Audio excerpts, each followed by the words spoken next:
You're looking live at Launch Pad 39A, where in just a few minutes, SpaceX will begin fueling its Falcon 9 rocket right there. At the top is a lunar lander built by Intuitive Machines with NASA payloads on board. Hello, and welcome everyone to the Kennedy Space Center in Florida. I'm NASA's Megan Cruz. Liftoff of a Nova-C moon lander is scheduled for 1:05 a.m. Eastern Time after the team waved off a launch attempt yesterday. We'll talk more about that in just a few minutes, but for today, we are go for launch. And if everything goes according to plan, that lander will complete its journey 8 days from now with a landing at Malapert A, a 24-kilometer-wide crater on the shadowy south side of the moon. Intuitive Machines, an American-based company in Houston, Texas, built and developed the lunar lander that will carry, among other things, 6 NASA payloads to the moon. We'll tell you all about those instruments and much more throughout this broadcast. But first, let's learn a little more about the moon-bound spacecraft. It's an autonomous Nova-C class lunar lander named Odysseus. Including the solar panels, it is 4.3 meters tall. Including the landing gear, it is 4.6 meters wide. The lander weighs approximately 675 kilograms and is capable of delivering about 130 kilograms of payload to the surface of the moon. Most of that spacecraft weight is fuel. Odysseus uses a liquid methane and liquid oxygen main engine that can throttle down to perform its final descent to the lunar surface in one continuous burn. Now, Intuitive Machines' IM-1 mission is funded by NASA's Commercial Lunar Payload Services initiative, which allows acquisition of lunar delivery services from American companies for payloads that advance science, exploration, and the commercial development of the moon. Now, Odysseus's liquid methane had to be loaded shortly before launch, so SpaceX developed a new way to fuel the spacecraft while it was already attached to the rocket and on the pad. Joining me now live is Jesse Anderson at SpaceX headquarters in Hawthorne, California. And Jesse, the team decided to postpone yesterday's launch attempt just before that methane loading was set to begin. Yes, that's correct, Megan, and thank you. As some of you may know, we stood down from yesterday's launch attempt due to off-nominal methane temperatures prior to stepping into methane load. Our teams have reviewed the data and started fueling preparations earlier today to allow the temperatures to better align to what we saw during our wet dress rehearsal earlier in the week. At 2 hours and about 20 minutes, methane fueling began and completed just before our live coverage started, and we are now ready to give launch another shot this evening. SpaceX is excited to partner with NASA as part of the Commercial Lunar Payload Services initiative, and today we are thrilled to support the first U.S. lunar landing since the Apollo program ended more than 50 years ago. This mission marks our 14th of the year and second in the last 8 hours. Earlier this week, our team captured this photo of Falcon 9 and IM-1 with the moon just beyond. And this is such a great image with the vehicle's destination and its sights and a wonderful celebration of the Lunar New Year. 2024 is the year of the dragon, which is considered one of the luckiest animals in the Chinese zodiac. This is very fitting as our own Dragon spacecraft has completed 40 missions transporting crew and cargo to and from the International Space Station, including Axiom 3, which concluded earlier this month, and Crew 7, which is currently docked to the station.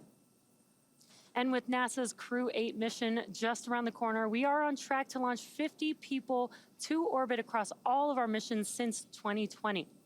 As many of you may know, SpaceX was founded with the goal of making life multiplanetary, and with today's mission, we get one step closer to that becoming a reality. To support our growing manifest, we've recently made some new upgrades to Space Launch Complex 40, which you can see there with a brand new crew arm. With these updates, we're on our way to having 2 launch pads capable of supporting human spaceflight missions. If you're interested in helping advance the future of human spaceflight, check out spacex.com/humanspaceflight to learn more. In addition to flying people, SpaceX also enables researchers the opportunity to fly critical science to orbit on our Dragon spacecraft, which has carried over 1,000 research experiments to and from low Earth orbit and the International Space Station since 2012. Researchers can submit research proposals and explore current research opportunities at spacex.com/humanspaceflight/research. Enabling research in space paves the way for us to explore beyond Earth and make life multiplanetary. And today's mission furthers that goal by providing insights into the lunar surface environment and the ability to test technologies to better enable Artemis astronauts to land safely on the moon. For now, let's get familiar with the rocket that you see there on your screen. Poll for propellant Falcon load 9 is complete. is We are go for propellant loading and launch. some good call-outs there. Good for propellant loading. Falcon 9 is a two-stage rocket and the first orbital-class rocket capable of reflight. Since taking flight in 2010, our Falcon 9 rocket has made 297 flights and delivered all sorts of payloads to orbit. This is the 18th flight of the first stage booster supporting this mission. Falcon 9 is essentially two rockets in one. The first stage, which is the tallest portion of the vehicle, provides 1.7 million pounds of thrust thanks to its 9 Merlin M1D engines. Named after the Millennium Falcon from Star Wars, the number 9 refers to the 9 Merlin engines that power Falcon 9's first stage, and you can see those on your screen. This is a photo of today's Falcon 9 getting ready to roll out to the pad earlier this week. These are the 9 engines that will be responsible for doing the heavy lifting today and getting to orbital velocity. Though there are 9 engines on the first stage, there are actually 10 engines on the vehicle as a whole. The second stage has a slightly modified engine on it. It's called the Merlin Vacuum, or what we call the MVAC engine. This engine has a larger nozzle, which allows the second stage to perform more efficiently in the vacuum of space. The first stage gets us out of Earth's atmosphere and into space, while the second stage takes the payload to its targeted drop-off orbit. The large barrel structure with the pointed nose at the very top of the rocket is the payload fairing, and it's composed of 2 halves made up of carbon composite material that come together to protect the payload until we're in the vacuum of space. And speaking of the payload, the Nova-C lunar lander arrived at Kennedy Space Center in Florida back in December. Since then, teams have been integrating the spacecraft to Falcon 9's second stage in preparation for launch. And as Megan mentioned earlier, during this mission, SpaceX proved out new procedures and hardware that enabled fueling of the IM-1 lander on the pad with cryogenic methane and oxygen starting about 2.5 hours before launch. This is a first for SpaceX. SpaceX teams modified Launch Complex 39A's pad and transporter erector, installing a new liquid oxygen tank, methane tank, propellant lines, and 2 control skids on either side of the top of the transporter erector. From there, the new propellant lines pass through a new Stage 2 quick disconnect that attaches to new plumbing and another set of quick disconnects leading to the IM-1 lander. Heat exchangers within the ground system densify the oxygen and methane as they flow from their storage tanks towards the lander. Falcon 9 tanks are venting for the start of propellant load. This allows the cryogenics to remain below their respective boiling points during the countdown and eliminate the need to top off the propellant while Falcon 9 The is LD being briefing loaded for the launch. abort instructions. For non-urgent no-go conditions, brief the CE or LD and they will approve aborting the count. For urgent issues affecting the safety of the operation, operators shall call hold, hold, hold on the countdown net. Launch control will abort the launch auto sequence immediately and proceed into launch abort. At T-minus 10 seconds, launch control will be hands-off and relying on automated abort criteria for the remainder of the count.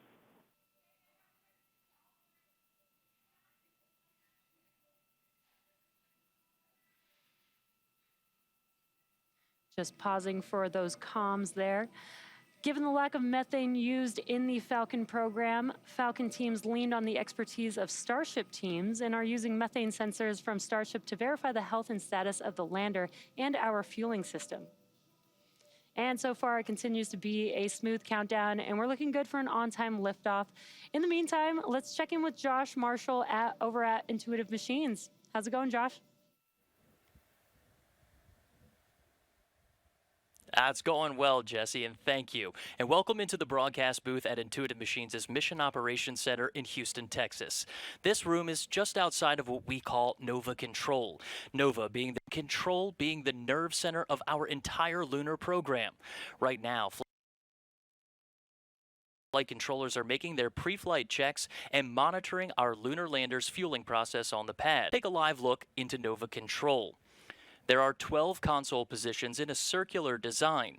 This unique shape wasn't a coincidence. We wanted to create a collaborative environment that folks can quickly communicate and make decisions.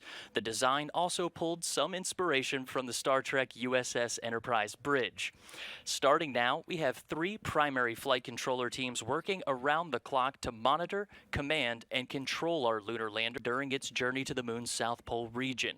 Here's a closer look at how we'll get there. The Intuitive Machines IM-1 mission is sending commercial and NASA payloads to the lunar South Pole region on an uncrewed robotic Nova C-class lunar lander called Odysseus. The lander is the tip of the iceberg, and what's below that is the full program that is on a miniature scale, very similar to what the Apollo program had. The IM-1 flight path mirrors the historical achievements of Apollo 2. Starting with separation for the launch vehicle on a direct shot at the moon. That trajectory is basically like throwing a fastball that is going to hit the moon 6 or 7 days later, like an outfielder stretching out to grab it. The first 4 days are dedicated to flight controllers in Houston firing the lander's 3D printed liquid methane and liquid oxygen engine to make small course adjustments to hit its orbit target around the moon. This particular coordinate system is called the B-plane. You can think about the B-plane kind of like the backboard of a basketball ball. And you basically know when you shoot hoops that if you can get the basketball in the square on that backboard, it's going to go in. And the B-plane for astrodynamicists is very much the same thing. With the B-plane on target, Odysseus is prepped for a critical autonomous maneuver on the moon's far side. This critical burn maneuver is completed in the blind, with the moon blocking direct communications back to Nova Control in Houston. Once we get around the moon, we have on the day side of the moon, the sun heating us from one side and reflected infrared light off the bright moon warming us on the other. Then we plunge into night, and now we're cold on both sides. It's very tough. About an hour before landing, flight controllers command Descent Orbit Insertion, or DOI. This is a main engine firing to slow the spacecraft so its altitude drops from 100 kilometers to about 10 kilometers above the lunar surface. After DOI, Odysseus coasts for about an hour before starting its final approach. And then we reach a point called powered descent initiation. The guidance system on board makes the decision to activate the main engine at very close to full power. Cameras and lasers are feeding information to the lander's navigation algorithms, which provide guidance, navigation, and control. With a safe site identified, Odysseus enters a 3 meter per second descent, then down to 1 meter per second for the last 10 meters to the lunar surface. Now, the lander is using an inertial measurement unit, which is similar to a human inner ear that senses rotation and acceleration. Flight controllers expect about a 15-second delay before confirming the ultimate milestone, softly landing on the surface of the moon. And I can tell you just from doing our simulations, that's the longest 15 seconds you'll ever experience as you wait for the final light to turn green to indicate that you've landed on the moon.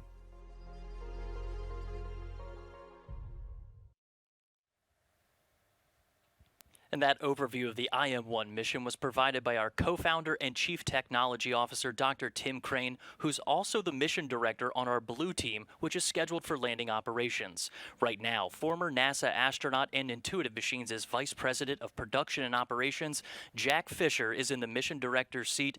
His team is gearing up for launch from Kennedy Space Center, where Megan is standing by with more on NASA's role in the IM-1 mission. Megan? Thank you, Josh. So you've heard us mention CLPS, or the Commercial Lunar Payload Services initiative, but what is this new initiative? Well, NASA is teaming up with several American companies to deliver science and technology to the lunar surface. It will streamline the science in studying the moon, but also help us all understand the risks and rewards before human missions to the lunar surface and beyond.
2018, when the National Security Council came up with Strategic Directive 1, which was to say that the moon is now of strategic interest, we turned our whole company towards attempting to land on the moon, to return the United States to the moon for the first time in 52 years.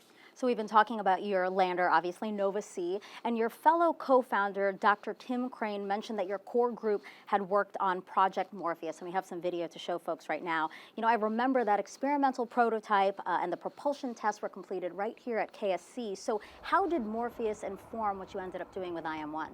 Well, Morpheus was a terrestrial test bed that was a liquid oxygen, liquid methane lander that actually we flew 37 times, and we learned about how to ignite and to fly a liquid oxygen, liquid methane engine.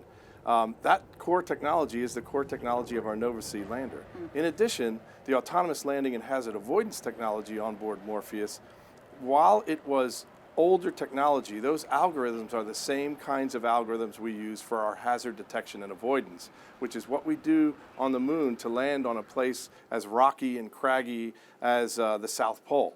And so we use that technology also, which is a derivative of what NASA produced, but we had in our know-how as we started the company. And so you're talking about landing. You know, there have been a number of attempts to land on the moon recently, you know, by companies and other countries. Roughly half has succeeded, half have failed. So what has your company done to increase the chances of landing on the moon? Well, I think first and foremost, what you have to do is you have to be humble about it, and you have to learn from and stand on the shoulders of all those who have gone before. So we looked really hard at every mission that has gone to the moon, and we looked for what mistakes or things in their design that caused their errors, and did those mistakes or did those design deficiencies, are they in our lander?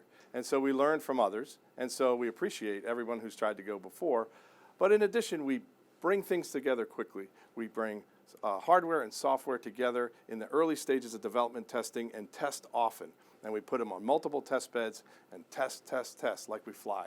And that's the key to success, and that's what I think we did. We learned from human spaceflight engineering to take the best of what we had and what we were doing and then streamline it to be agile and efficient. And we were working on a fixed price budget, so it was essential that we innovated. And I think over-constrained budget, over-constrained schedule, and an incredibly challenging thing like landing on the moon forced us to innovate. Sure. And that's the key. Thank you so much. I appreciate it, and good luck tonight. All right, thank you. All right, so once the Nova-C lander gets to the moon, there are 6 instruments on board that will play a key role in navigating and studying the lunar surface. And the first one is this. It's a lightweight laser retroreflector array, or LRA. This passive optical instrument is a collection of 8, as you can see here, about half-inch reflectors or mirrors used for measuring distance. So the plan is, after Nova-C lands on the moon, future landers or spacecraft flying near Nova-C's lunar location can cast a laser towards the surface, and these retroreflectors will bounce the light back to the approaching craft. That reflected laser light will help determine how close the spacecraft are to the lunar surface, ensuring a smoother landing. So really, it's similar to when you're reversing your car and watching a camera to let you know just how close you are to an object. All right, so for more than, so let's go back now to Houston, where Josh Marshall is standing by live at Intuitive Machines with an update. And Josh, what is the latest? Thanks, Megan. And if you're just joining us at home, welcome to Nova Control in Houston, Texas. Right now, flight controllers are monitoring launch pad activity and staying in communication with SpaceX's Launch Control in Florida, where we have another team working side by side with SpaceX to monitor Nova-C's fueling and launch readiness. After launch, flight controllers working each of Nova Control's 12 positions will prepare for first contact with our Nova-C class lunar lander. That process won't start until a spring force gently pushes the lander away from the launch vehicle's second stage, which is scheduled for about 48 minutes after liftoff. After separation, our lander's orbit is called trans-lunar orbit.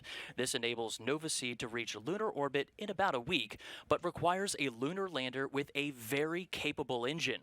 Nova-C was tailor-made for NASA's CLPS initiative and supporting commercial lunar exploration. It's a pillar of Intuitive Machines' lunar access services, and we took a deep dive into what makes Nova-C qualified for this historic undertaking. The Nova-C was our version of a liquid oxygen, liquid methane lander, and we went about imagining that into existence. Intuitive Machines' Nova-C class 3D printed engine took its first breath of liquid methane and liquid oxygen in 2018 on an airstrip at Ellington Airport in Houston, Texas. We didn't have enough money for a facility with blast walls and water suppression or water deluge. So we had to test outside in the environment of Houston, where the temperature is about 100 degrees and the humidity is like the same. And we have an 18-hour day rolling out to the runway. It was brutal, but we did it to get the critical test engine data we needed to build our own engine. Designed, manufactured, and controlled in space by Intuitive Machines, Nova-C's structure is primarily carbon composite. We needed to build the lightest weight structure we could. That meant honeycomb aluminum core with composite face sheets, composite struts, and most importantly, linerless composite propellant tank. Man, what a challenge that was. Between the engine, carbon composites, software, and electronics required to build a Nova-C lunar lander, it took an incredible amount of touch labor to get to the launch pad. We worked very closely with San Jacinto Community College to create a certification course for technicians, where they would take these certifications. We then at Intuitive Machines would give them an internship and test them out in the workplace. And anyone that showed the aptitude to be a really good technician, we hired on the spot. Nearly all of the lunar lander's payloads are mounted to its exterior, including 6 NASA-provided payloads that will help lay the foundation for Artemis missions. Embry-Riddle Aeronautical University's EagleCam, designed to deploy off Nova-C right before landing to take third-person perspective images. The International Lunar Observatory Association's camera system, mounted at exact angles that could capture images of the Milky Way from the lunar surface. A data center technology demonstration by Lone Star Data Holdings and Omni Heat Infinity, Columbia Sportswear's thermal reflective insulation used in many of their outdoor products, will help protect Nova-C from extreme temperatures in space. They've got brilliant ideas, and if we can help facilitate those startups to help build this economy, I think that raises all boats. And it's as serving as the transportation leg to the moon, we're happy to accommodate those kinds of companies. The IM-1 landing site is called Malapert A. It's named after 17th century Belgian astronomer Charles Malapert and is expectedly made of lunar highland material, similar to the material studied during Apollo 16, which was also launched from Launch Complex 39A, where we have more from Megan. All right, thanks, Josh. And actually not far from the Malapert A landing site is the Malapert Massif region, and that is one of the 13 candidate regions being considered for the Artemis 3 landing. Okay, so a second NASA instrument on board the Nova-C lander is NASA's Radio Frequency Mass Gauge, or RFMG. The instrument is essentially a fuel gauge to estimate the amount of propellant in spacecraft tanks in specifically a low-gravity space environment. So during this mission, RFMG will estimate the amount of propellants in Nova-C's tanks. Once proven, RFMG technology would demonstrate significantly more accurate measurements of a fuel tank's fill level without requiring a thrust to provide a force upon the fuel in order to measure it, as current technology does. For the first time in more than 50 years, astronauts, including the first woman and person of color, will travel to the moon as part of NASA's Artemis program. To get there, SpaceX and NASA teamed up to develop the human landing system. Here's a closer look at your Artemis Moon Minute.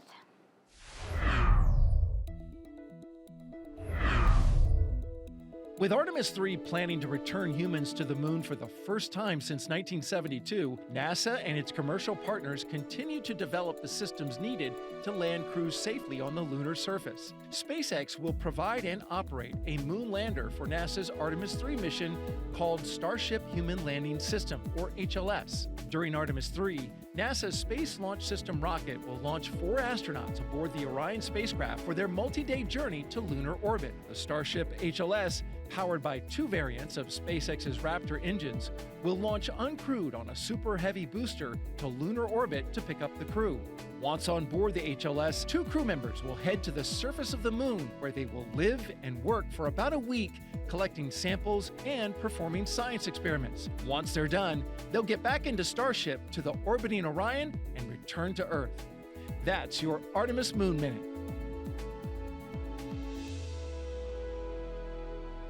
For more on SpaceX's Starship human landing system, let's go back to Jesse Anderson live at SpaceX headquarters in Hawthorne, California. Jesse. Great. Thank you, Megan. Down at Starbase, Texas, we're continuing to build, test, and fly Starship, the world's most powerful launch vehicle ever developed. A fully reusable Starship is capable of carrying up to 150 metric tons to orbit and up to 100 passengers. We completed 2 test flights last year, and 2024 is lining up to see even more Starships take flight. We're still in the testing phase, but major milestones like flying at a high cadence, full system reuse, and on-orbit refilling are key priorities. Refilling on orbit will enable the transport of up to 100 tons all the way to Mars. Down at Starbase, we're gearing up for Flight 3 of Starship. We have a fully stacked vehicle on the pad for the first time since Flight 2 in November of last year, ready to go through pre-launch testing to get ready to fly. We're also building a second Starbase launch tower to further increase Starship's flight opportunities. Also in testing, our engineers are proving out all systems necessary to make a trip to the moon possible, such as propulsion, life support, and even the elevator that you see here, which will take crew and cargo from the Starship hatch opening down to the lunar surface. In partnership with NASA, SpaceX's Starship Human Landing System, or HLS, will put the first Artemis astronauts on the moon. We are part of the global team, which includes Intuitive Machines, that will further exploration of the moon under the Artemis program. SpaceX will perform 1 uncrewed demonstration flight before the Artemis 3 mission, which will be the first human surface expedition since 1972. To that end, SpaceX has been hard at work getting Starship ready for its moon missions and ultimately Mars. There's so much to look forward to, and it's just incredible that humans are finally going back to the moon, and the efforts of SpaceX and Intuitive Machines get to play a vital role in that. For those of you who have just joined, we're just about 15 minutes from launch of the IM-1 mission. Let's check back in with Josh at Intuitive Machines. Josh? Thanks, Jesse. We're counting down the minutes to launch and looking forward to Intuitive Machines firing its Nova C-class lunar lander's engine about a day after liftoff. Nova C uses an environmentally friendly mixture of liquid methane and liquid oxygen. It's a propulsion system with deep roots to NASA's Project Morpheus. Morpheus was a prototype lander engineers at NASA's Johnson Space Center used to integrate technologies for future spacecraft that could land on a variety of destinations in our solar system. The project integrated NASA's autonomous landing and hazard avoidance technology designed to enable a spacecraft to identify, descend, and find a safe landing site that is relatively flat and free of large boulders, rocks, and craters. In the video on your screen, you can see that signature blue fire synonymous with liquid methane and liquid oxygen engines. That's the same fuel used on Nova C. From December 2013 to December 2014, Morpheus completed 13 free flight tests at the north end of Kennedy's shuttle and landing facility. And joining me now is our co-founder and chief technology officer, Dr. Tim Crane. Tim, before starting Intuitive Machines with your fellow co-founders, Steve Altemus and Dr. Cam Gafarian, you were working on other things at Johnson Space Center to include Project Morpheus. What can you tell me about Project Morpheus and how that foundings of technology led to us getting to the launch pad today with your company? Well, one thing I can tell you is I get chills watching that footage because it takes me right back. But this is a journey that clearly our prop technology was a big part of Morpheus we brought forward. Also the all-hat, the autonomous landing, hazard avoidance task, a lot of our navigation, the way we do software, the way we test our systems, and even the discipline about knowing when some technology needs to wait for a future date so we can get to flight. all of that came from the Morpheus experience. And, you know, just about a year ago, you got to see those Project Morpheus tanks again, but this time they were in your facility and you were testing them with your company. What can you tell me about speeding up innovation through NASA's Reimbursable Space Act agreement? Well, NASA really is a national treasure in terms of knowledge and capability, and in some places, equipment. And we had a supply chain issue with some of our tanks, and we needed to get our test rig up and running. And we knew the Morpheus tanks were in surplus, and reached out to NASA, and they facilitated getting those tanks to us so that we could proceed with testing while our flight tanks were coming in. And real quick, while you have you, why liquid methane? Why liquid oxygen? Well, in the near term, it's very easy to work with. It's environmentally friendly. It's non-toxic. It's very robust to changing conditions. Down the road, it's the exploration fuel of the solar system, and we can make it on Mars for bringing spacecraft back from there, so we don't have to take all the fuel with us. Well, Tim, I know you're burning back to get back into mission control, watching your team that you fostered throughout all these years and listening to that IM-1 mission loop. We do appreciate your time today, and thanks for stopping in. Thanks, Josh. NASA instrument on the Nova-C lander for this IM-1 mission is the Lunar Node 1 navigation demonstrator, also called LN1. That's much simpler. It's similar to when you use GPS to get to a destination. Let's take a look at how it works and what it will do to help support future surface and orbital operations. Lunar Node 1 is meant to be a demonstration of how we can use various navigation technologies to figure out where you are in and around the moon. I'm holding in my hands the Lunar Node 1 mass simulator. We use this build to test out our vibrational modes, put on a shake table, and also do fit checks with the lander itself. Inside of our payload, we have multiple electronics boards that fit within this chassis that is a little bit about a half U in size. You can see our external connectors here where we have our data and power to the lander itself. And within here, we have multiple boards that do the power regulation, our data control, our FPGAs, all those kind of electronics pieces are in here, as well as a small S-band radio that attaches up underneath this top radiator in order to distribute this heat, and then to talk to the antenna, which mounts here. This is the same size and build as the flight payload. It's just not covered in MLI or some of the other materials that you'll see on the flight build itself. Now, IM-1 is the second launch of a lunar lander under NASA's Commercial Lunar Payload Services initiative.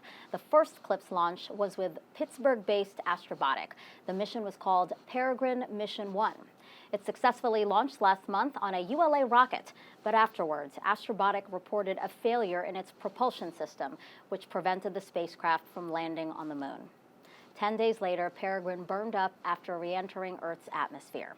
An anomaly review board will release its findings to what happened once complete. Joining me now to talk about NASA's CLPS initiative and its benefits and risks is Sandra Connolly. She's the Deputy Associate Administrator for NASA Science. Good morning to you. Good morning, Megan. So talk to me about some of the key takeaways as NASA moves forward with commercial lunar vendors. Yeah, so the Commercial Lunar Payload Services program is super important to NASA. It really is transforming our method of doing business. It's leveraging industry's emerging capabilities of actually providing end-to-end service for us. So rather than us having to build our own, we can now procure it. And it's not only, we're not the only customer. Other government organizations, industry, academia from around the world are all going to procure these services. And there is risk associated with it, though. So we recognize that as we're evolving this capability. Yeah, so I was just going to ask you that. I mean, because we know that there are risks, Spacecraft is go for launch. Spacecraft is go for launch. We just heard a call for that. What involvement does NASA have when our commercial providers are assessing the risks? So what's really important about this, too, is recognizing that industry is in the lead in providing these services, so they're the decision makers. So ultimately, what will happen is, you know, as they're making their decisions, we obviously bring great experience along with us, and we will stand shoulder to shoulder with them and support them through the legal process, through contracts and all, but we will bring to bear what we need to support them to make sure that this is successful. Sure. So it seems like, again, yes, we're fully committed to the CLPS initiative. So what is NASA sending to the moon on future CLPS flights? So again, super exciting time for NASA. You may or may not realize we have 40 manifested payloads on the CLPS mission. So over the next few years, and that's just for the NASA payloads, right? So you've got industry and academia as well. But focusing on intuitive machines, which is our purpose for being here tonight. We're super excited about their efforts here. So they actually have another payload that's going to be launching later this year. They're going to be delivering the Prime 1 drill and spectrometer, which is actually going to support our in situ resource utilization and support a future human presence on the moon. Sandra, thank you so much. We're excited to see what CLPS can do for NASA and for humanity, really, with what we plan to do with the Artemis program. Thank you. Thank you so much. Go Falcon 9. That's right. And go IM-1. Perfect. All right, so let's send it back to our friends at SpaceX in Hawthorne, California, as they walk us through the final moments of the countdown, and then I will see you guys after lunch.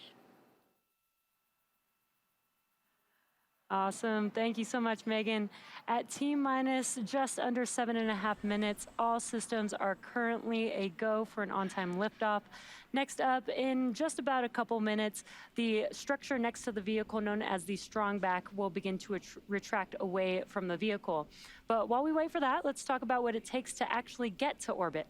In order to get the rocket and payload into any orbit, the rocket not only has to go up really fast, but it also has to go sideways. Engine chill has started. As we ascend, we tilt the engines, and that turns the rocket horizontally. To help demonstrate this concept, an image of firing a cannon from a really high mountain is what you can see there on your screen. The cannonball will arc, and then good old gravity will pull it back down to Earth. As you increase the power, the cannonball will arc and land farther and farther away. Eventually, if you could continue to increase the power, the cannonball will end up in free fall around the Earth. Basically, gravity is pulling down on the cannonball, but it's going so fast that it never hits the ground. RP1 load is complete. This arc that constantly misses the Earth is called an orbit. Falcon 9 effectively does the same thing as the cannon in this example, and it provides enough power and horizontal velocity to the second stage carrying the spacecraft, enabling the spacecraft to be placed into orbit around the Earth. Now, you'll be able to see this today by watching the orientation of Falcon 9 after liftoff. The rocket will go straight up until about T plus 10 seconds, at which point we will begin that shift in orientation, gimbaling the engines so that Falcon 9 can go horizontally really fast. So be sure to look out for that after liftoff. Now again, at T minus 5 minutes and 38 seconds, all systems are currently go for liftoff. The strong back is going to begin retracting away shortly. In preparation for that retraction, the clamp arms, which are located just around the second stage, just below the fairing, will begin to open. Once those are fully open, then the TE, or the strong back, can begin to recline away from Falcon 9. And you can see that on your screen, those clamp arms just below the fairing there. Now, the vehicle is nearly fully loaded with propellants, and we did hear a call out that stage 1 prop loading has concluded. We are still loading blocks. And there's that call out that we are beginning that process for that strong back retraction. Propellant loading is continuing on the vehicle and will complete at T minus 2 minutes. The range is currently green and ready to support liftoff. And if for some reason we do not launch today, we do have a backup opportunity on Friday, February 16th at 1:12 a.m. Eastern Time. Strong back retract in progress. And good call-outs there. The strong back retraction is now in progress, and it will be slow and slight, but we should see those clamp arms begin to open up there.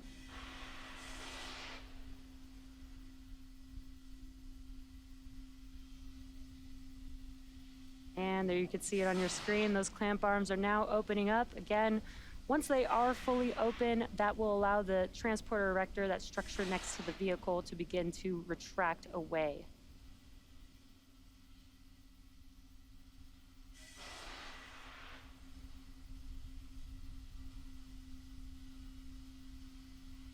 You should see that TE begin to move away, very slow and slight.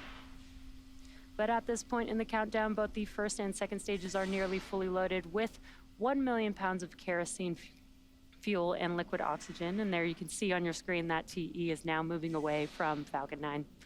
Falcon 9 uses 2 propellants, a refined form of kerosene called RP1, or rocket propellant 1, as a fuel, and LOX, or liquid oxygen, as an oxidizer. Now, fire generally needs 3 elements to ignite. That's heat, fuel, and an oxidizing agent, which is usually oxygen. This is what's known as the fire triangle. In our case, the liquid oxygen is chilled below its boiling point so that it has a much greater amount of mass per volume, allowing us to load more of it into the vehicle. And in addition to these 2 propellants, we also use the chemical TTAB, or triethyl aluminum and triethyl borane, as an ignition source.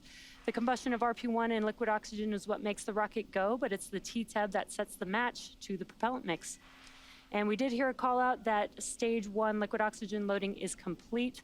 Coming up next, in the next couple of minutes at T-minus 60 seconds, Falcon 9 will go into startup. That means that the rocket's autonomous flight computers will have taken over the launch countdown. And at just inside T-minus 2 seconds, we will light those Merlin 1D engines for liftoff. The Intuitive Machines payload continues to be healthy, and the Falcon 9 team is tracking no issues on the vehicle. We are currently green for weather, and the range is ready to support a T0 of 1:05 a.m. Eastern Time.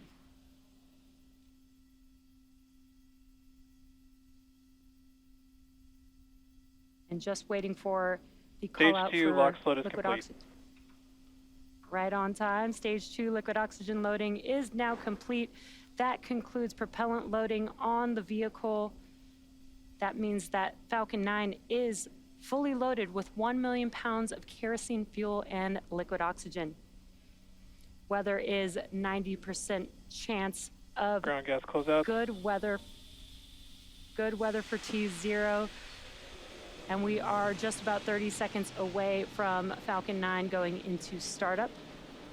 Now that propellant loading is complete, we are beginning to vent out the lines, the propellant lines on that transporter erector there, so you can see more of those white clouds around the vehicle.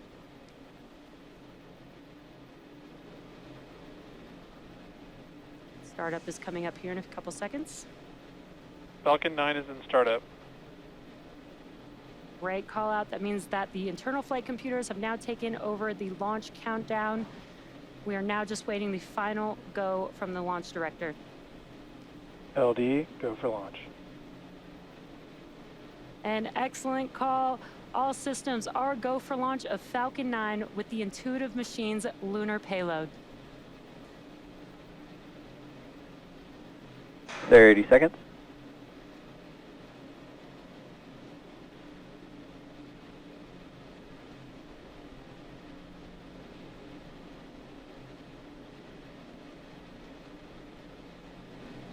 Seconds. T-minus 10, 9, 8, 7, 6, 5, 4, 3, 2, 1, ignition, and liftoff. Go SpaceX, go IM-1 and the Odysseus lunar lander. Vehicle pitching downrange. Stage 1 propulsion is nominal.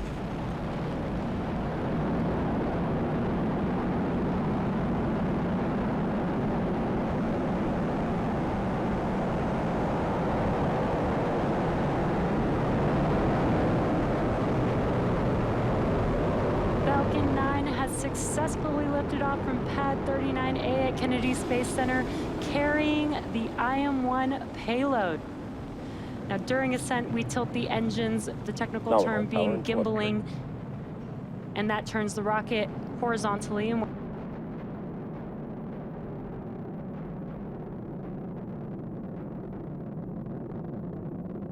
Mach 1.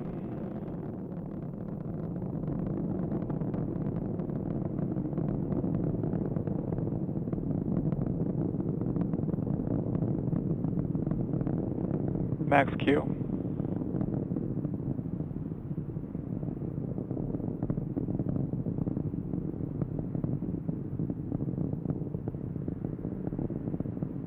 Back shell has started.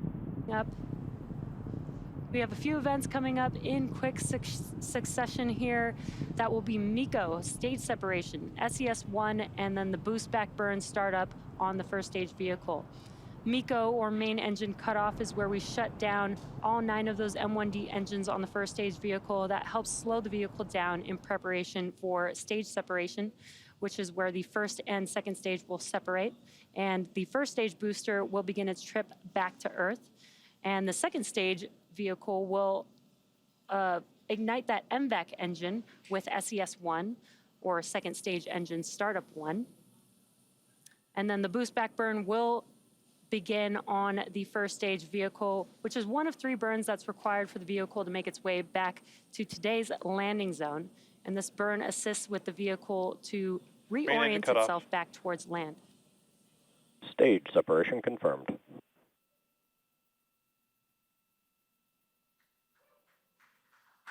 And back ignition. Stage 1, boost back startup.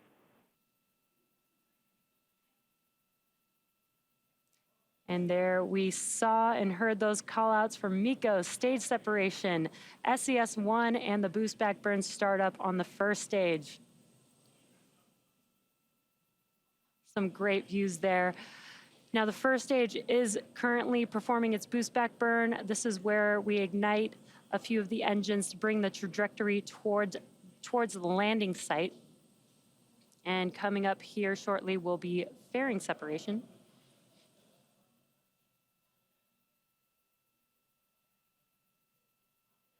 Fairing separation confirmed.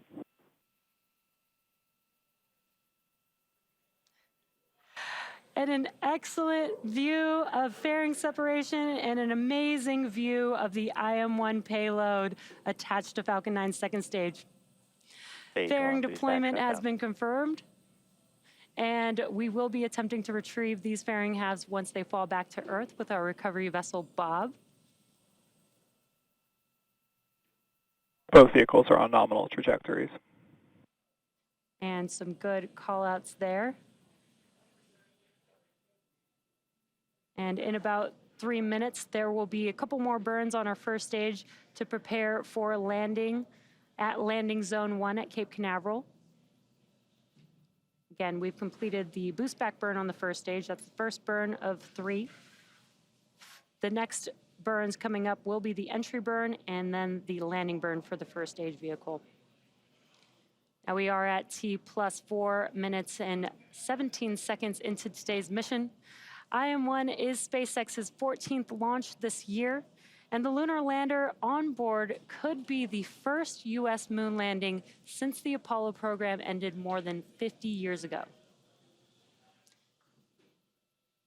You can see on your screen that the MVAC engine on the second stage is ignited, and we are currently in the first of 2 planned MVAC burns. Around T plus 6 minutes, you should see on your screen the first stage's entry burn coming up on that first stage vehicle. Again, that is the second of 3 burns. For the entry burn, we will relight 3 of those M1D engines, starting with the center E9 engine, followed shortly afterwards with the E1 and E5 engines. This helps slow the vehicle down as it enters back into the Earth's atmosphere. Now we need to slow down the vehicle to reduce re-entry forces, and that helps us to recover and reuse the first stage.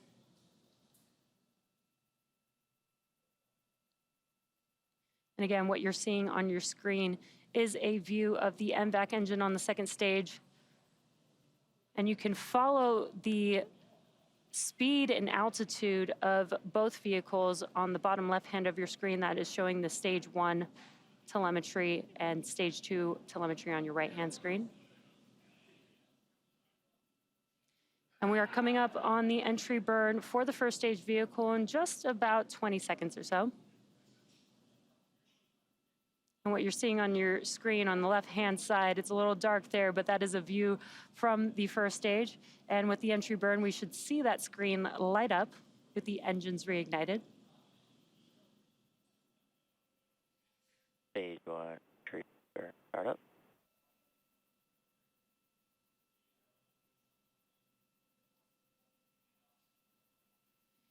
And there you can see that the entry burn has begun with those engines relit. Stage 1, entry burn shutdown. Stage 1, FTS. And a very quick Both entry vehicles are on burn nominal there. trajectories. great call-outs, both vehicles on nominal trajectories. And as I mentioned, that was the second of 3 burns required for this booster to return back down to land. The next and final burn will be the landing burn. That's just a center E9 engine burn, and that helps slow the vehicle down just in time for landing. That's coming up in just about 15 seconds or so. Stage 1 transonic.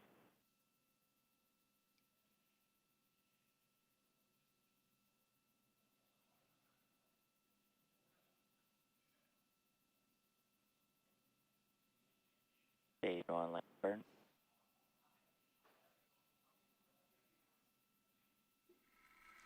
And there you can see on your left-hand screen the landing burn has begun. Let's watch as Falcon 9. Let's watch as Falcon 9 touches down for landing.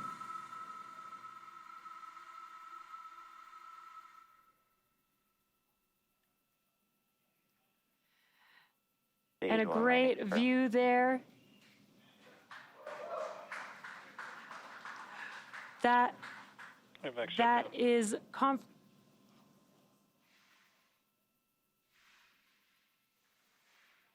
we just had confirmation of booster landing. We also heard and just heard SECO-1 as well as a confirmation of good orbit for our Falcon 9 second stage carrying our IM-1 payload. Now with that landing, that marks SpaceX's 273rd recovery of an orbital class rocket, including first stage landings for Falcon 9 and Falcon Heavy.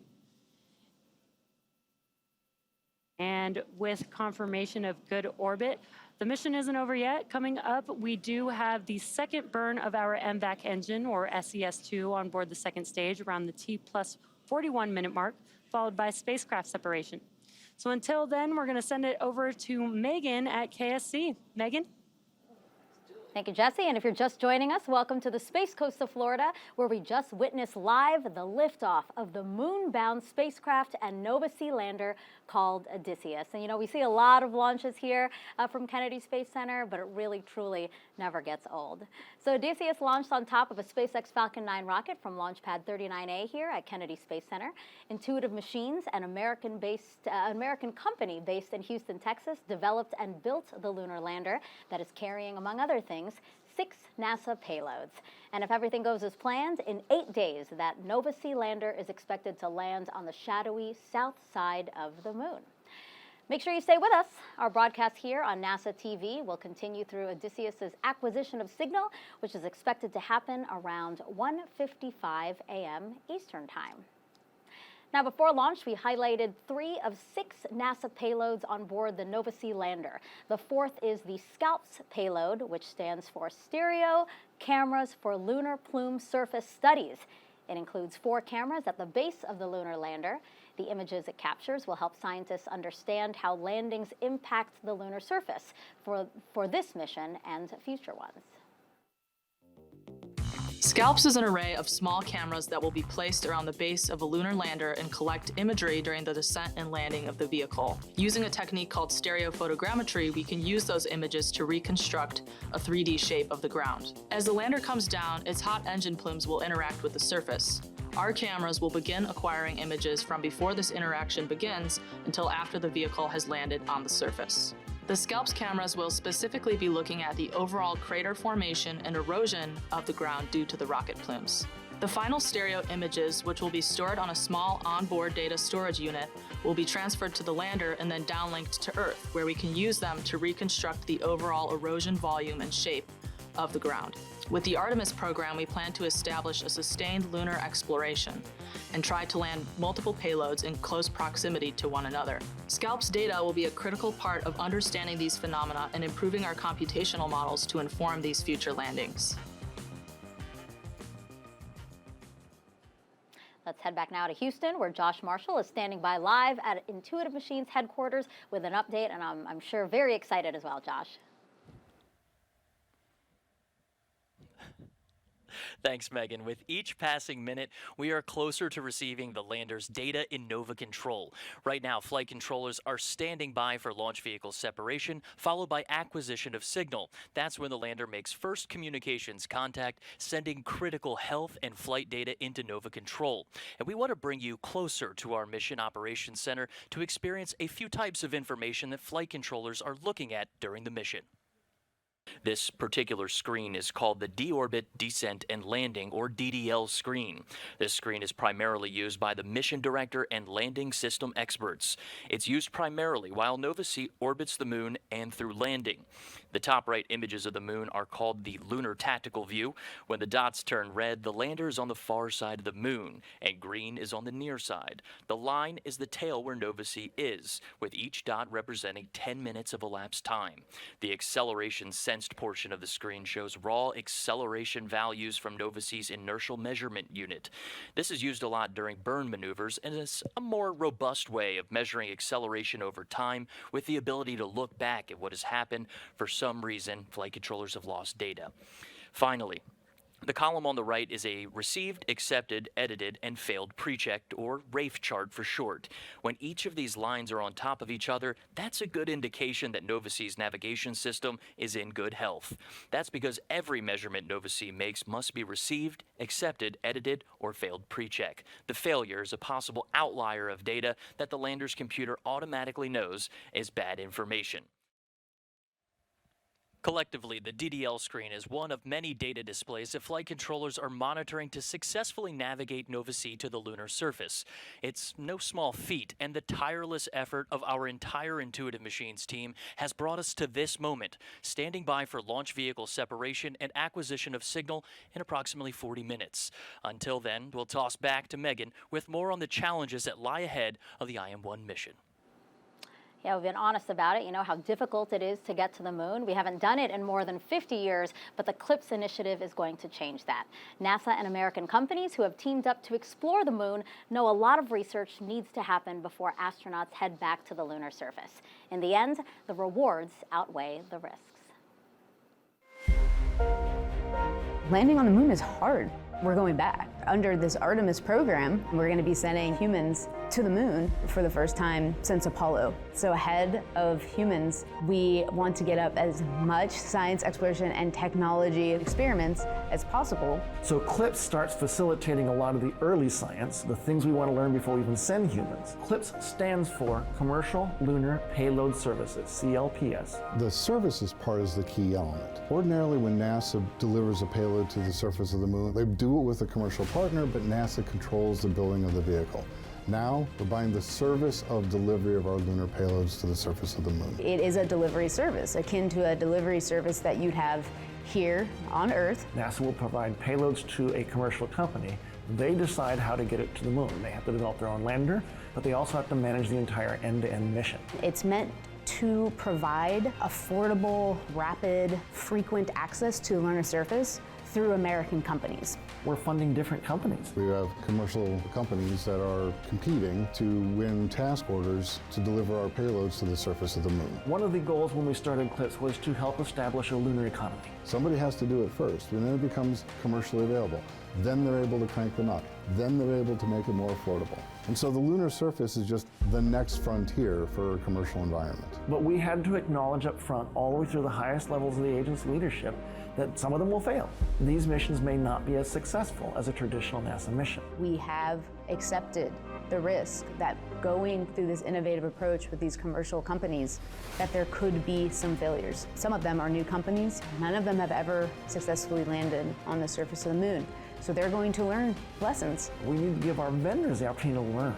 And so that'll help ultimately buy down our risk as these companies learn, okay, what does it take to actually build up the lunar lander, integrate payloads, get to the lunar surface and land safely. They've been able to demonstrate that they have very, very good technical depth and the ability to design and execute missions. We're willing to take more shots on goal. And we aren't risking human lives. And in the big picture, if we're flying missions at 1/10 of the cost of a NASA mission and we fail 2 of them, we still get 8 missions for that same price.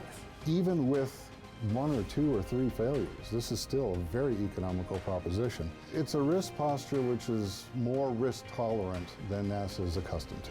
There's not a single one of these companies that's willing to bet their mission on a coin toss. Every one of them is doing what they can in order to have the most successful mission possible. But the important thing to realize is that risk tolerant does not mean risky. And the rewards are a long-term ability to get payloads to the moon inexpensively, frequently, and rapidly. We want science, so we can then put more of our resources on even more science, exploration, and technology payloads and get more of a return on investment when we get to the moon. CLPS provides tremendous benefit across the scientific and economic communities. So there's a lot we'd like to learn about the moon to help human habitation and prepare us for missions to Mars and beyond. So the moon is the first step. Flying on commercial missions will mean cost savings for NASA. To talk more about that, we have Joel Kearns here now. He's the Deputy Associate Administrator for Exploration in NASA's Science Mission Directorate. It's a very good morning, Joel. We just saw lunch. Oh, beautiful lunch. Fantastic. It's great to be back here, Megan. Yeah, perfect. So, how does NASA maintain oversight when it comes to this, the CLPS vendors? Obviously, this is a new initiative for us. Yeah. Well, remember, what we're doing here is NASA is not doing these missions. We're actually buying passage on commercial companies' missions for our experiments and our cargo. So we have established this group of pre-certified 14 U.S. companies that we can go to and have them bid to do a specific mission for us, to land at a certain place of the moon, and to bring our cargo or our experiments with it. Once we actually select a company to do that, we assign them a NASA engineer who's their liaison. They represent all the NASA cargo and payloads to the company, and they represent the company back to NASA. As part of that, we get a lot of insight into how the company is actually going to do their mission. We try to make sure they really understand what they need to do to make our cargo successful, our data come back from the moon. And then we continuously learn from that, and we feed back and make sure that all 14 of those companies are certified to be able to do this work.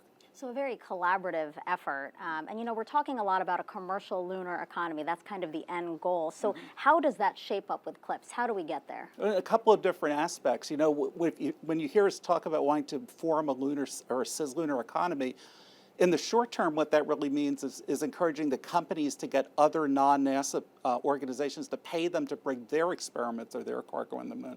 But it's actually a lot broader than that.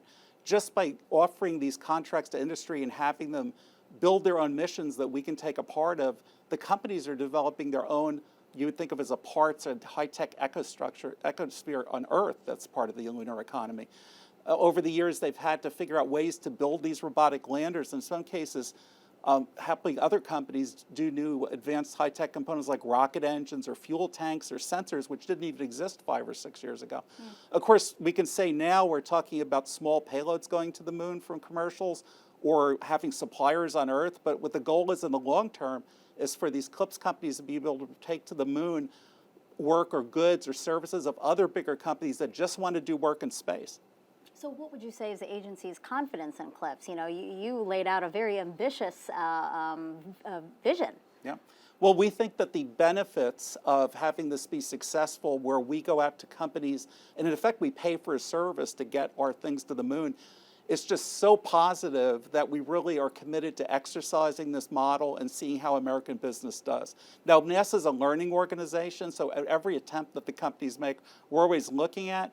We're trying to learn from that and figure out how we're going to adjust things to go forward to do next. But we're really committed to this public-private partnership and service model that we've embarked on. Joel, thank you so much. I appreciate you being here. Thank you. Okay, so the fifth NASA technology we want to dive deeper into is called ROLSIS, which stands for Radio Wave Observations at the Lunar Surface of the Photoelectron Sheath. There's going to be a quiz on that later, so I hope you all took that down. ROLSIS will use 4 antennas and a low-frequency radio receiver system to determine how nearby radio emissions from the Sun, Earth, and other planets could interact or interfere with science conducted on the moon. This experiment is something that has never been done before. It will perform many tests, including detecting solar radio bursts, radio emissions from Jupiter, and dust impacting the surface of the moon. ROLSIS could even serve as a baseline for a future radio observatory on the lunar surface. Let's get another update from Josh Marshall, who's standing by live at Intuitive Machines headquarters in Houston. Josh. Hey Megan, when I asked our mission directors about what should I expect from launch vehicle separation on until about AOS, and they said, well, we're just going to be patiently waiting. And after 4 years of hard work to get to this point, this must feel like an eternity. Let's take a live look into Nova Control. For some of the folks working today's launch and acquisition of signal shift, they've been working on the IM-1 mission since before we were awarded the task order back in 2019. Even folks that started in the past couple years or the past few months have poured their hearts and minds into this IM-1 mission. In fact, every Thursday, Intuitive Machines holds a lunch and learn for folks to learn more about the company. And just a few days ago, one of our flight controllers, Brooklyn Herman, was describing today's events and said the opportunity to land on the moon has been a dream for her whole life. And everyone at Intuitive Machines is part of this beautiful mission, an incredible opportunity. And while we do have a moment just in between launch vehicle separation, we want folks at home to know that that same sentiment echoes through everyone at Intuitive Machines. We are humbled by the gravity of our mission, yet emboldened by the boundless possibilities that lie ahead, starting with acquisition of signal, which we expect to happen just a few minutes after launch vehicle separation. For now, our team will continue to patiently wait and toss it back to Florida to introduce another IM-1 mission payload. Megan? Well said, Josh.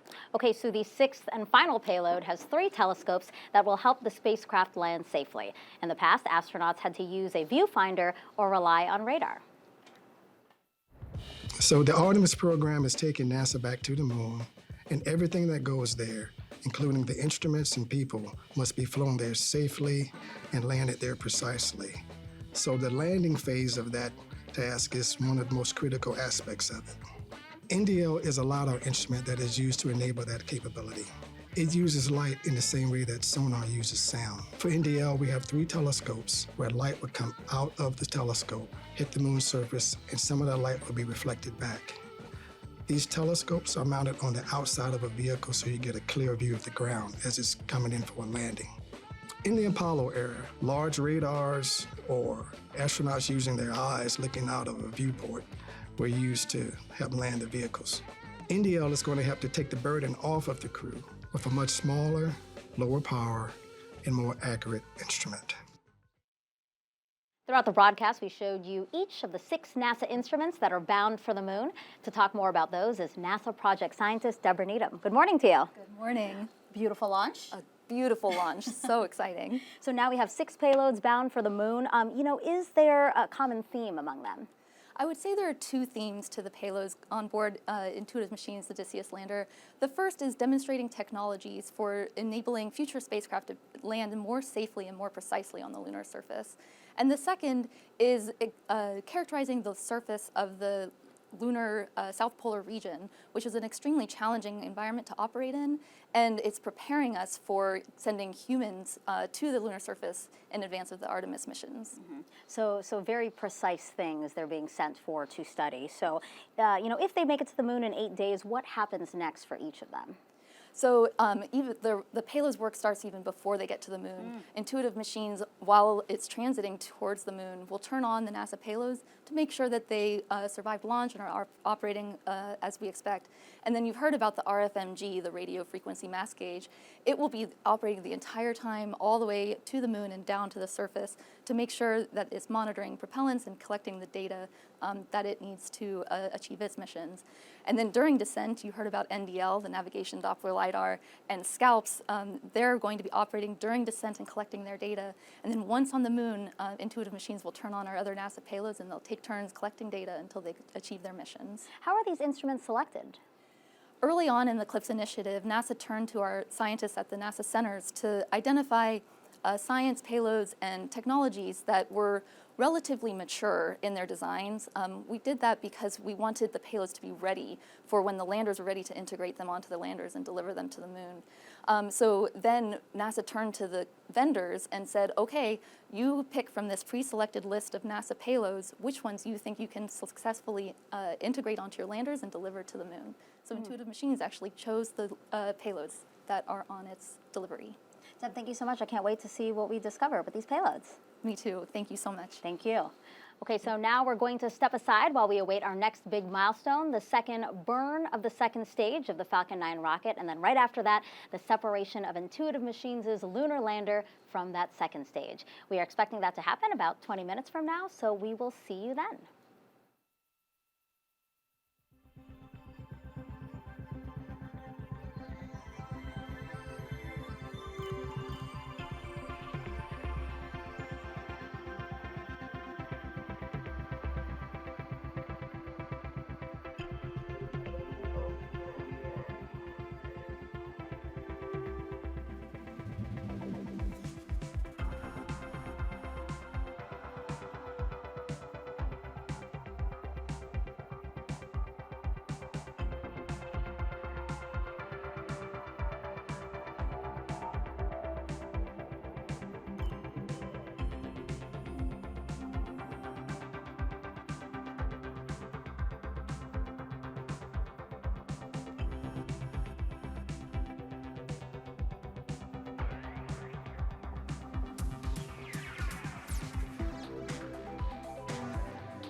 sat there, 25th century AD.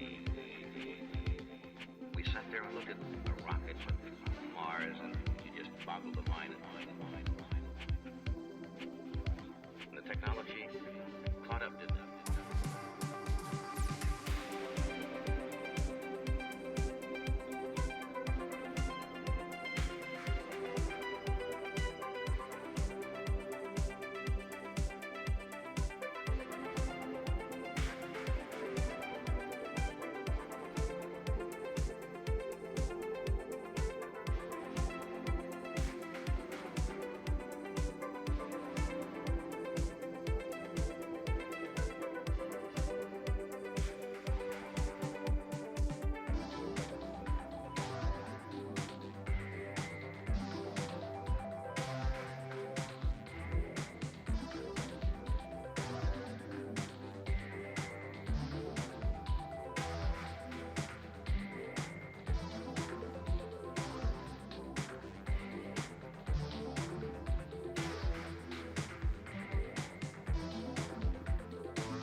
And welcome back to Kennedy Space Center, where we are currently awaiting the second burn of the Falcon 9 second stage and separation of Intuitive Machines' lander.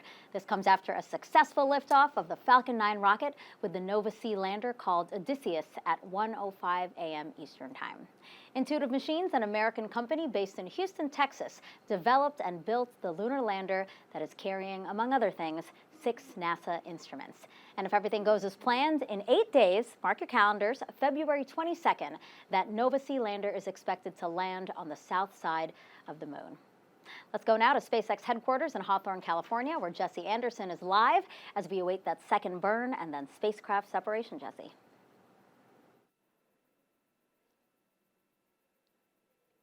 Great, thanks, Megan. Now we are about 1.5 minutes away from that second burn of that MVAC engine. Next coming up will be SES-2, that second stage engine start 2, and that will be followed by SECO-2, which is second stage engine cutoff. This burn will last about 53 seconds and will help the vehicle to make it to its final targeted drop-off orbit. Then the vehicle will coast for a few minutes prior to spacecraft separation. So we are getting very close, and this is getting very exciting here. Again, we're just about a minute away, just under a minute away from that last burn of this MVAC engine here.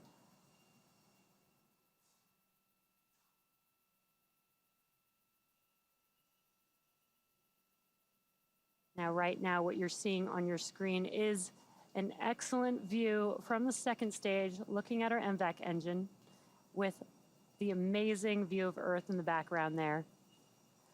The IM-1 lunar lander is still currently attached to Falcon 9's second stage at this moment. And again, SES-2 and SECO-2 are coming up here in just about 15 seconds or so. And hoping to be able to continue these live views here so that we can see SES-1 and SECO-2.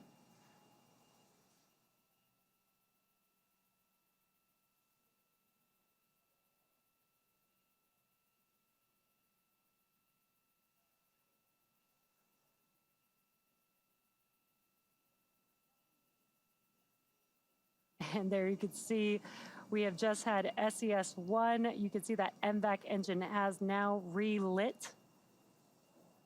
Again, this is just about a 53-second burn, so just under a minute.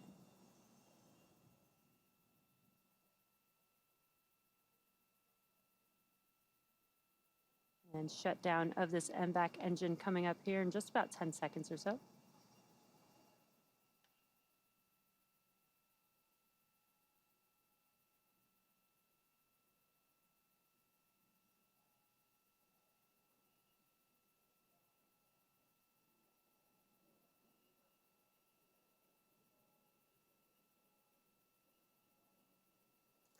And there you can see Nominal on your orbit screen that insertion. the MVAC engine. The MVAC engine has shut down, and we did hear that call out for a confirmation of good orbit. So with confirmation of a good orbit, it looks like we are on track for spacecraft separation in just a few minutes from now, just about a little over 5 minutes. Now, it's been a great launch so far. SpaceX did begin fueling of the IM-1 lander on the pad about 2 hours and 20 minutes before liftoff. And we did talk about that a little bit earlier in the webcast. It's a totally new procedure and new hardware for SpaceX that enabled fueling of the IM-1 lander on the pad with cryogenic methane and oxygen.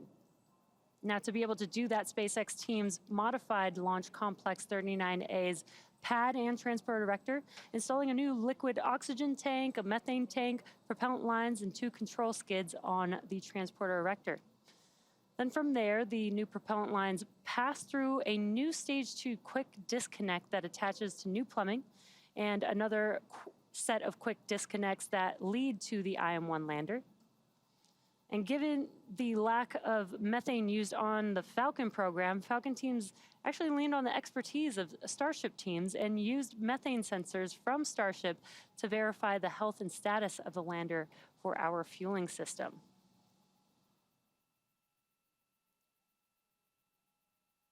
Now, if you're just now joining us, we are just about 4 minutes away. We're awaiting spacecraft separation of the IM-1 lunar lander, which is still currently attached to Falcon 9's second stage. And we did just a couple of minutes ago had a good last and final burn of our MVAC engine. That was SES-2 and SECO-2. And now the vehicle is continuing to coast with the spacecraft attached until it reaches the correct targeted drop-off orbit.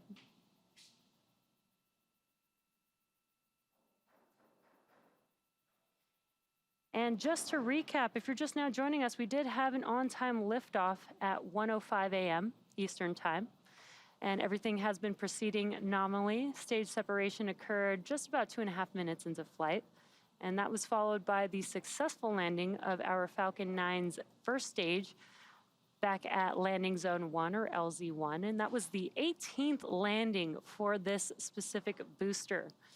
Now, for those of you following along, this booster has supported GPS-3, Mission 3, Turksat 5A, Transporter 2, Intelsat G33 and G34, Transporter 6, and 12 Starlink missions. So pretty impressive and veteran booster for today's mission. At about T plus 7 minutes and 46 seconds, we did have a successful second engine cutoff, or SECO-1. That was the first burn of the 2 burns for this mission. That was followed by confirmation of good orbital insertion. The vehicle was then able to coast for a bit there, and then again, just a few minutes ago, we did have the second burn for this MVAC engine. 2 burns required to reach the targeted drop-off orbit for this IM-1 lander. And now the vehicle is coasting with payload attached, and we are just a couple of minutes away from spacecraft separation.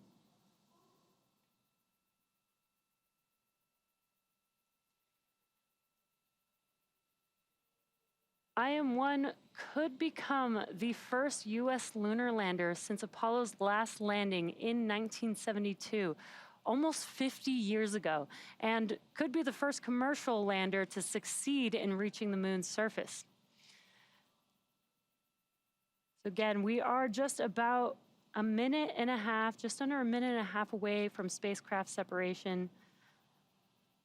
And on your screen, as we wait to get some live views, you can see on your bottom right-hand screen the speed and the altitude of the Stage 2 vehicle, again, still carrying the IM-1 spacecraft. And there's that live view there. Again, this is a view from the second stage vehicle, looking aft at our MVAC engine there.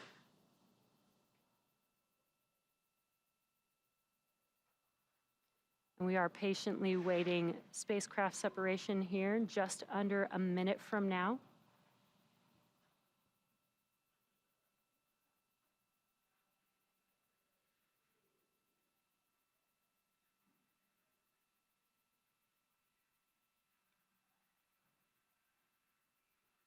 And now that we have this live, perfect timing, we've got this great live view of the IM-1 lander right before it begins its 8-day journey to the moon. This is such an incredible view and very exciting that we have spacecraft separation coming up here in just a few seconds.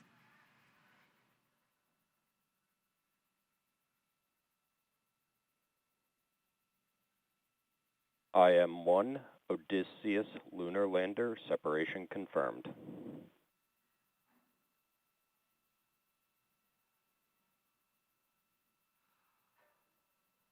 What an incredible sight to see the IM-1 Nova C lunar lander drifting away from Falcon 9's second stage, confirming spacecraft separation. From all of us here at SpaceX, we are wishing the IM-1 lander a great flight and safe travels. SpaceX is honored to be a part of NASA's Commercial Lunar Payload Services initiative to deliver science and technology to the lunar surface, and we thank NASA and Intuitive Machines for entrusting us with today's historic mission to the moon. For those of you following along, you'll know that this mission marks our 14th of the year and second just today. Congrats to the SpaceX team. We're just in February, and we've already launched in partnership with NASA missions like Axiom 3, Cygnus, and PACE. And we're gearing up for the Crew 8 mission before the end of the month. Check out spacex.com/launches for up-to-date missions and schedules. And before we sign off, let's go back to Josh at Intuitive Machines. Josh? What an incredible, incredible view. Just a few moments ago, our flight controllers inside of Nova Control heard that confirmation of launch vehicle separation. This starts the countdown toward our lunar lander's autonomous commissioning. During this milestone, the lander is going through the steps required to power on, determine its position relative to the sun, and make communications contact with flight controllers in Nova Control. It's an autonomous process that takes several minutes. In that time, we'll walk you through what's happening in space approximately 223 kilometers or 139 miles from Earth. At launch vehicle separation, a spring force gently pushes Nova C away from the launch vehicle's second stage. We just saw that, allowing the lander to deploy and drift away toward the moon.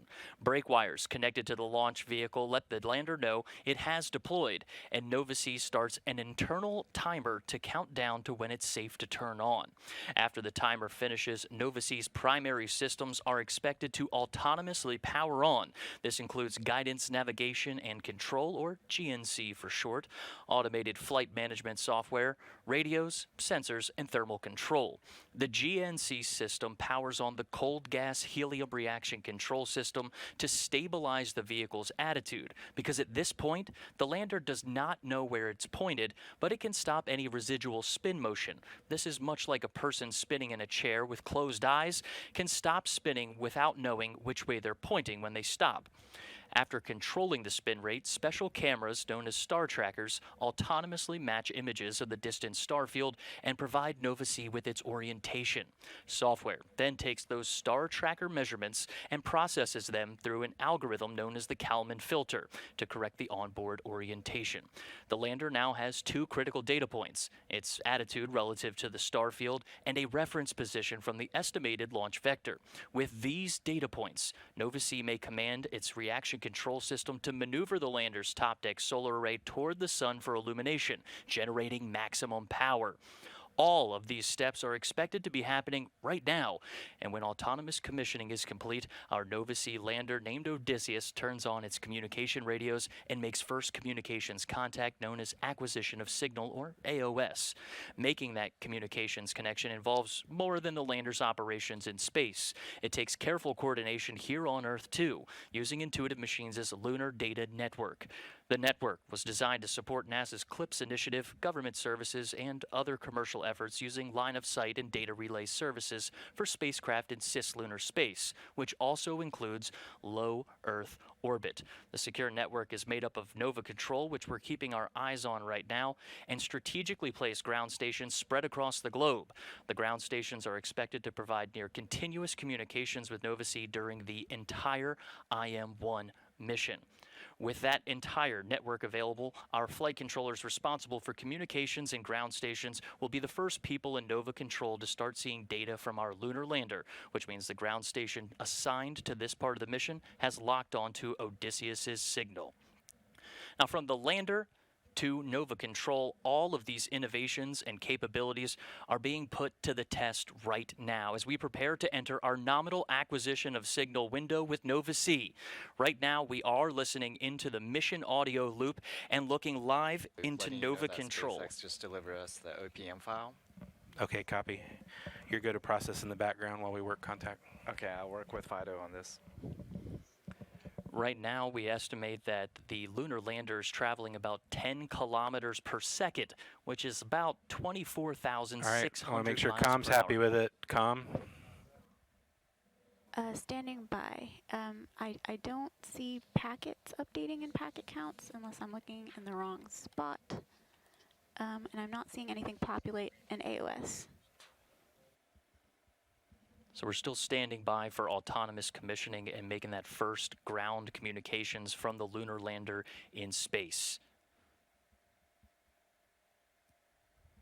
We expect the carrier lock call to come from the COM or ground network stations inside of Nova Control. And this is Houston's first commanded lunar mission since Apollo 17. All right, I see packets. And I see... All right, guys. And there we have it. We have packets. That is Michaela Landivar All right, guys. on the ground. Com, I want your report. Uplink and downlink, what do we got? Okay, so I am seeing packets populate on the AOS screen and in the packet counts area. Looks like telemetry is coming in pretty well. We have not started uplink, so we do not have uplink locks at this point. But it looks like we are seeing most everything that we would expect as far as That's an downlink excellent call. We have reached a pivotal milestone. We're going to bring it back into the broadcast booth and congratulate the team working inside of Nova Control as our Nova-C lunar lander has successfully separated from the second stage of the launch vehicle, autonomously commissioned, and made first communications contact with Nova Control. What an achievement for the entire Intuitive Machines team. Let's honor this momentous milestone and prepare for the challenges and triumphs that await us on our lunar journey.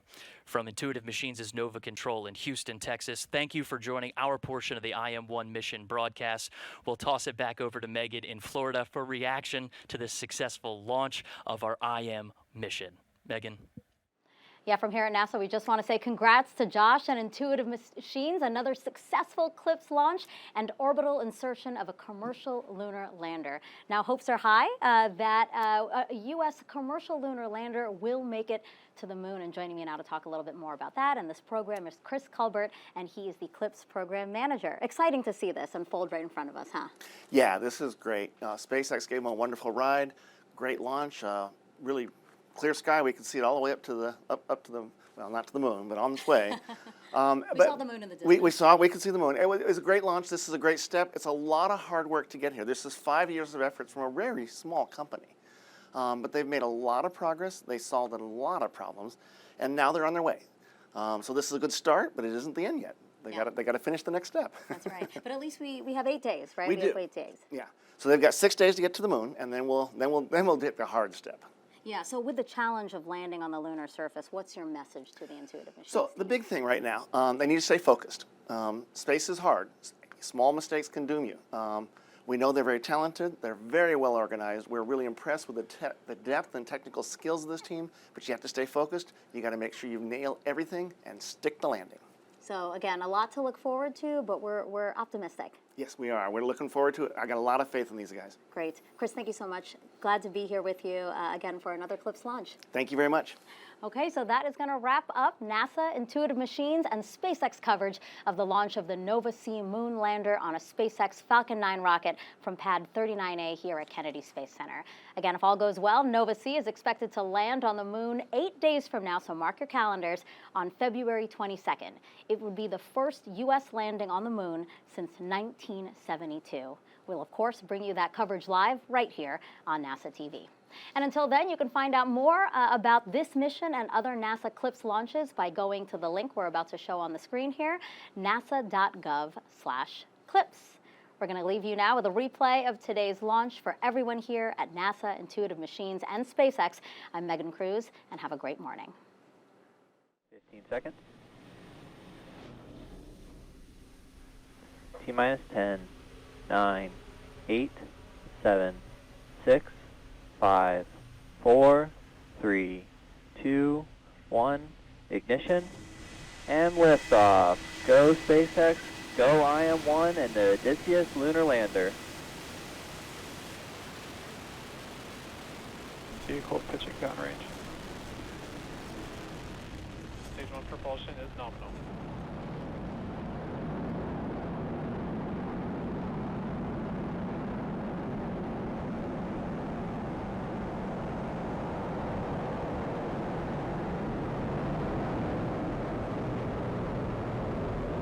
Falcon 9 has successfully lifted off from pad 39A at Kennedy Space Center, carrying the IM-1 payload.